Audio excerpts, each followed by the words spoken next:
Hello guys, welcome back to my YouTube channel. So the third part is we have already discovered obstetric history if the patient comes with a pregnancy. Now if a patient, normal patient that who is not pregnant, comes with a certain presenting complaint, you don't know about it, but if she is not pregnant, you will ask the question if she is pregnant or not.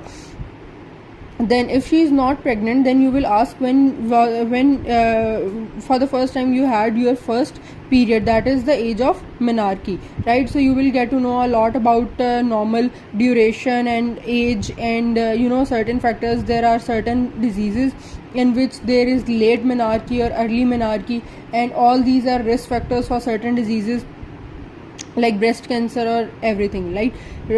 All right, the next question is, when was your last menstrual period? And the next is, you just have to probe about, in the gynecological history, you just have to probe about your menstruation. So whatever question comes in your mind, you have to completely explore it. So when was your last menstrual period, and what is the length of the period? Usually it comes once in a month, right? And the bleeding time usually 7 days, so it's 7 by 28 or 29 days, right? Are they regular or not?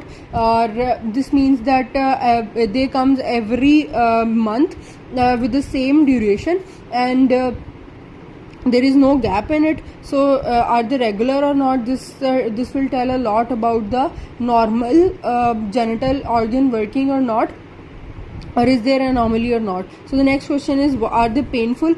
Usually they are painful. As a girl, you can understand it, but if they are excessive, not intolerant, the question is the painful or not, because certain diseases you will have painful periods, like endometriosis or PCOS. You will get a lot of painful periods. Next is there any heavy bleeding? This will give you a hint about polyps or fibroids.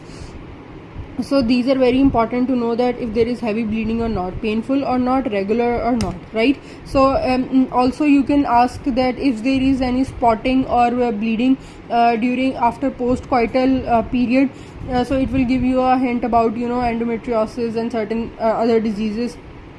Similarly, you can ask, do you have intermenstrual bleeding? What is intermenstrual bleeding? That means that if there is you have twice you have periods again in between the two cycles. That means then in 1 month you had periods, and in the next month you are going to have periods if they are regular, but between these two periods there is